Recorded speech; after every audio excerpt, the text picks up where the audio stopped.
Governor کو استعفیٰ موصول ہو گیا تو وزیر اعلیٰ مستعفی تصور ہوگا، نو منتخب وزیر اعلیٰ کے پی کی حلف برداری کا معاملہ، پشاور ہائی کورٹ نے فیصلہ محفوظ کر لیا۔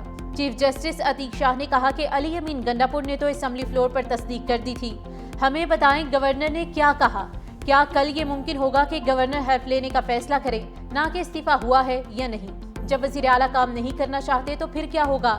ایڈیشنل اٹارنی جنرل نے کہا کہ گورنر سرکاری دورے پر کراچی میں ہیں، کل واپس آئیں گے۔ وکیل گورنر عامر جاوید نے کہا کہ علی امین گنڈاپور کو طلب کرنے کے بعد وہ کراچی گئے، اب وہ واپس آئیں گے تو قانون کے مطابق فیصلہ کریں گے۔ سلمان اکرم راشا نے کہا کہ علی امین گنڈاپور نے استعفیٰ دیا اور نئے وزیر اعلیٰ کو ووٹ بھی دیا، یہ تاخیری حربے استعمال کر رہے ہیں، گورنر کل کوئی اور راستہ اپنا کر معاملہ مؤخر کر سکتے ہیں۔ آئین کے تحت استعفیٰ منظور ہوگا اور نئے وزیر اعلیٰ سے حلف بھی لوں گا، گورنر کے پی فیصل کریم کنڈی نے پشاور ہائی کورٹ میں جواب جمع کرا دیا۔ لکھا، وزیر اعلیٰ کے استعفے کی منظوری کا انتظار کیوں نہیں کیا گیا؟ صوبائی حکومت نے مسلسل غیر قانونی کام کیے، وزیر اعلیٰ کا عہدہ خالی ہی نہیں تو دوسرا کیسے منتخب ہو سکتا ہے؟ استعفیٰ وصولی کے بعد وہ کام ضروری ہوتے ہیں، استعفیٰ اصلی ہے یا نہیں، دوسرا یہ دیکھنا ہے کہ استعفیٰ کسی دباؤ کے تحت تو نہیں دیا گیا۔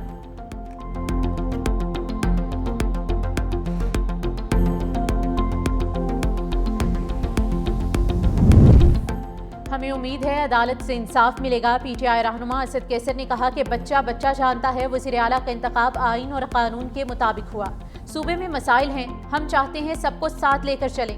جنید اکبر نے کہا کہ امید ہے آئندہ 24 گھنٹے میں وزیر اعلیٰ حلف اٹھائیں گے، یہ عوام کا فیصلہ ہوتا ہے کس کو قبول کریں، پی ٹی آئی کے لیے حکومتی معنی نہیں رکھتی۔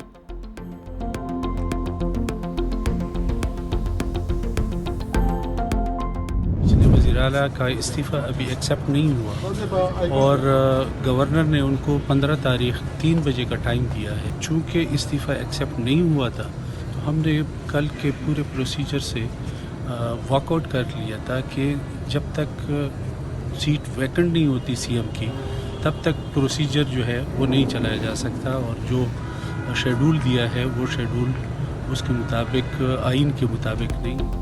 جے یو آئی رہنما لطف الرحمان کا کہنا ہے کہ پتہ نہیں سب کو اتنی جلدی کیوں ہے، نئے وزیر اعلیٰ آنے تک پرانا کام کر سکتا ہے، نئے وزیر اعلیٰ کا انتخاب قانونی طور پر درست نہیں۔ جے یو آئی کی خیبر پختونخوا کے 9 منتخب وزیر اعلیٰ کے انتخاب کے خلاف درخواست پشاور ہائی کورٹ میں سماعت کے لیے مقرر۔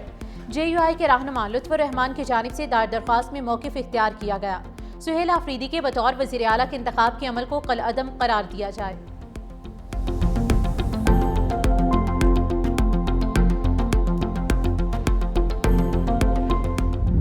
مشرق وسطی میں امن کی طرف ایک قدم، مصر کے شہر شرم الشیخ میں غزہ امن معاہدے پر دستخط، امریکی صدر ڈونلڈ ٹرمپ، مصر کے صدر عبد الفتاح السیسی نے معاہدے پر دستخط کیے، ترکیہ کے صدر رجب طیب ایردوان اور امیر قطر تمیم بن حمد الثانی کے بھی دستخط۔ معاہدے کا مقصد جنگ بندی کو مستقل شکل دینا ہے، غزہ میں تعمیر نو، سیاسی استحکام اور انسانی امداد کے مستقل نظام کو یقینی بنانا شامل ہے۔ ٹرمپ کا تقریب میں شرکت کے لیے آنے والے مہمانوں کا استقبال، امریکی صدر اور وزیر اعظم شہباز شریف کی ملاقات، گرم جوشی سے مصافحہ کیا، خوشگوار جملوں کا تبادلہ ہوا۔ امریکی صدر نے غزہ جنگ بندی کے لیے 20 نکاتی منصوبہ پیش کیا، حماس اور اسرائیل نے چند روز قبل ہی مسودے پر اتفاق کیا تھا۔ پاکستان کی اولین ترجیح غزہ میں جاری فلسطینیوں کی نسل کشی روکنا تھی، برادر ممالک کے ساتھ مل کر مسلسل آواز بلند کی۔ وزیر اعظم شہباز شریف کی شرم الشیخ سے واپسی سے قبل ایکس پر پوسٹ، لکھا، صدر ٹرمپ کی امن کے لیے کوششیں قابل تعریف ہیں، فلسطینی عوام کی آزادی، وقار اور خوشحالی پاکستان کے لیے بنیادی اہمیت رکھتی ہے۔ پاکستان 1967 سے پہلے کی سرحدوں کے ساتھ القدس الشریف کو دارالخلافہ بنا کر مضبوط فلسطینی ریاست کا قیام ہی پاکستان کی مشرق وسطی پالیسی کی بنیاد رہے گا۔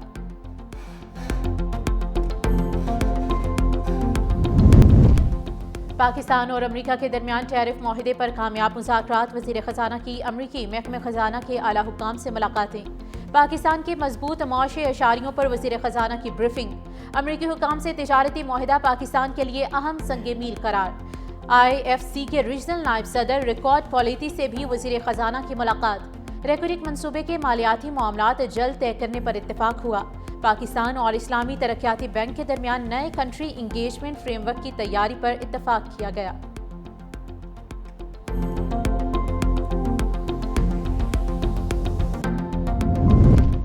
ملک میں آئندہ 15 روز کے لیے پیٹرولیم مصنوعات کی قیمتوں میں بڑی کمی کا امکان ہے۔ ذرائع کے مطابق 16 اکتوبر سے پیٹرول کی قیمت میں 6 روپے 10 پیسے فی لیٹر اور ہائی سپیڈ ڈیزل کی قیمت میں 97 پیسے فی لیٹر کمی کا امکان ہے۔ مٹی کے تیل کی قیمت میں 2 روپے 75 پیسے فی لیٹر اور لائٹ ڈیزل آئل کی قیمت میں 1 روپے 64 پیسے فی لیٹر کمی کا امکان۔ وزیر اعظم سے مشاورت کے بعد کل پیٹرولیم مصنوعات کی قیمتوں میں رد و بدل کی حتمی منظوری دی جائے گی۔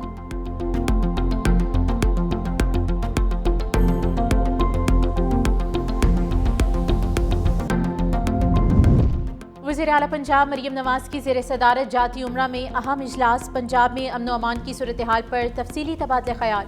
اشیاء خورونوش کی قیمتوں میں اضافے کو روکنے پر حکمت عملی مرتب کی گئی۔ اجلاس میں کلین پنجاب اور ہیلتھ کے شعبوں پر بھی تبادلہ خیال کیا گیا۔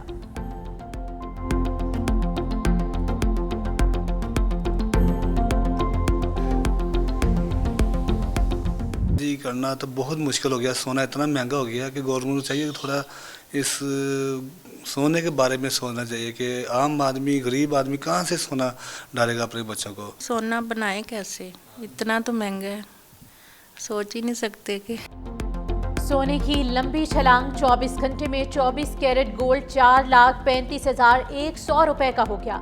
سونا مڈل کلاس کی جیب پر بھاری، جیولرز کا کاروبار ٹھپ، سناروں کے کارخانے بند۔ خواتین میں آرٹیفیشل جیولری کا استعمال بڑھ گیا۔ نت نئے ڈیزائنز، کم قیمت اور آسان دستیابی نے گولڈ پلیٹڈ جیولری کو خواتین کے لیے سونے کا بہترین متبادل بنا دیا۔ Middle class families gold plated jewellery کو ترجیح دینے لگی ہیں۔ خواتین کا کہنا ہے کہ چاندی پر سونے کا پانی چڑھا کر گزارا ممکن ہے، سونا پہننا تو اب خواب بن چکا ہے۔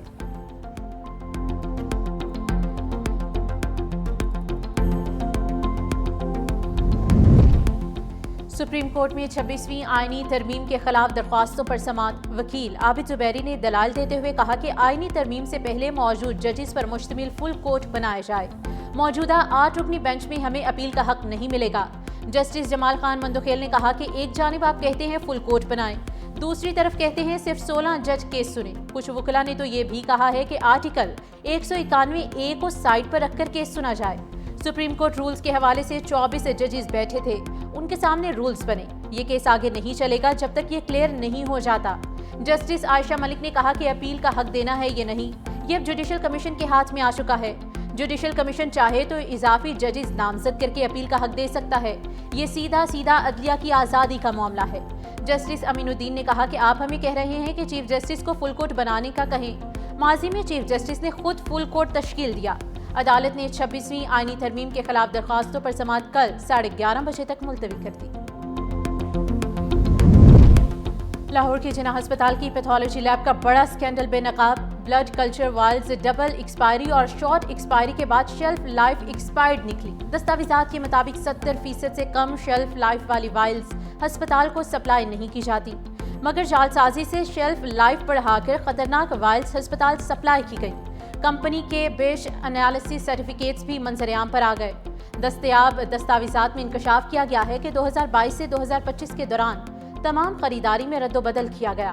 ڈسٹریبیوٹر کمپنی نے ہسپتال مافیا کی ملی بھگت سے جرمانوں سے بچنے کے لیے انسانی زندگیاں داؤں پر لگا دی۔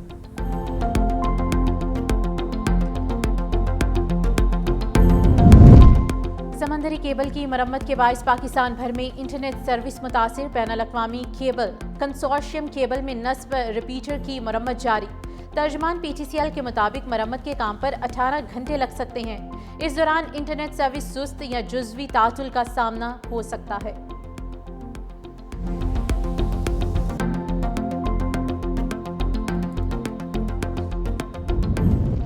جلال پور پیروالا میں جنوب مغرب کے مضافات میں ستلج کے نئے سیلابی ریلے کی آمد۔ شجاعت پور، پلاد پور، بستی ساون، درآباد پور اور بستی لنگر متاثر ستلج کے متاثرہ علاقوں میں ایک بار پھر پانی کی سطح غیر معمولی حد تک بڑھنے لگی۔ ستلج کا سیلابی پانی ایک بار پھر تیزی سے شہر کے حفاظتی بندوں کی جانب گامزن۔ متاثرین کا کہنا ہے کہ بحالی کا کام ابھی شروع نہیں ہوا کہ نئے پانی نے باقی ماندہ املاک بھی متاثر کر دی۔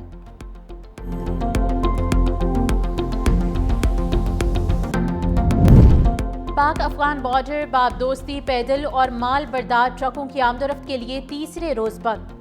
حکومت پاکستان نے چمن کا راستہ افغان مہاجرین کی واپسی کے لیے کھول دیا۔ سرحدی شہر میں سینکڑوں افغان مہاجرین بارڈر کی بندش کے باعث پھنس گئے تھے۔ مہاجرین کی واپسی کے لیے سرحد کھولنے کی درخواست علاقے کی قبائلی عمائدین نے کی۔ پاکستانی حکام نے قبائلی عمائدین کے کہنے پر صرف افغان مہاجرین کی واپسی کے لیے راستہ دے دیا۔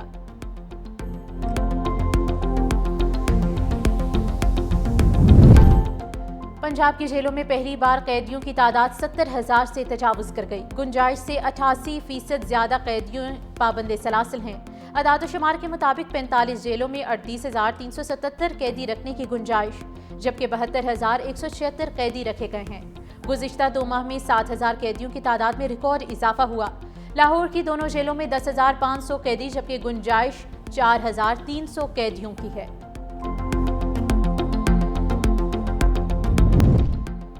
حماس نے 20 مغویوں کے بعد 4 یرغمالیوں کی لاشیں بھی اسرائیل کے حوالے کر دی ہیں۔ چاروں مغویوں کی لاشیں ریڈ کراس کے ذریعے اسرائیل کے حوالے کی گئیں۔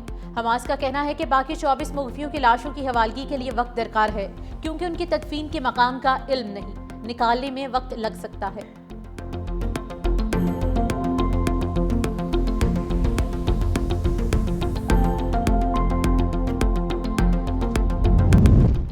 برطانوی وزیر اعظم کیئر سٹارمر نے کہا ہے کہ برطانیہ غزہ میں جنگ بندی کی نگرانی کے لیے تیار ہے۔ فریقین غزہ جنگ بندی پر عمل کریں۔ برطانیہ حماس کو غیر مؤثر کرنے میں مدد دے سکتا ہے۔ بہت سے لوگ صدر ٹرمپ کو اگلے سال امن کے نوبل انعام کے لیے نامزد کریں گے۔ غزہ جنگ بندی صدر ٹرمپ کی بڑی کامیابی ہے۔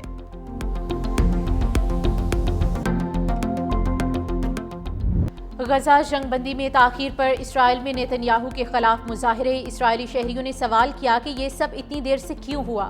معاہدہ پہلے ہو جاتا تو زیادہ قیدی زندہ ہوتے اور ہزاروں فلسطینیوں کی جانیں بچائی جا سکتی تھی۔ نیتن یاہو کے ذکر پر نعروں اور احتجاج کا طوفان کھڑا ہو گیا۔ ٹرمپ کے ایلچیوں سٹیو وٹکوف اور جیرڈ کوشنر کو عوامی ناراضی کا سامنا کرنا پڑا۔ قیدیوں کی تاخیر سے رہائی پر نیتن یاہو پر شدید تنقید کی گئی۔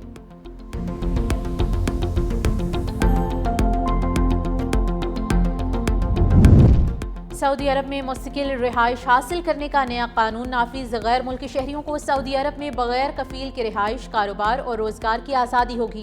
رہائش کے لیے 2 طرح کی سہولت ملے گی۔ پریمیم رہائش کے لیے 8 لاکھ سعودی ریال سالانہ دینا ہوں گے۔ ملک میں آزادانہ آمد و رفت کے لیے ویزے کی ضرورت نہیں ہوگی۔ قابل تجدید رہائش کے لیے سالانہ 1 لاکھ سعودی ریال دینا ہوں گے۔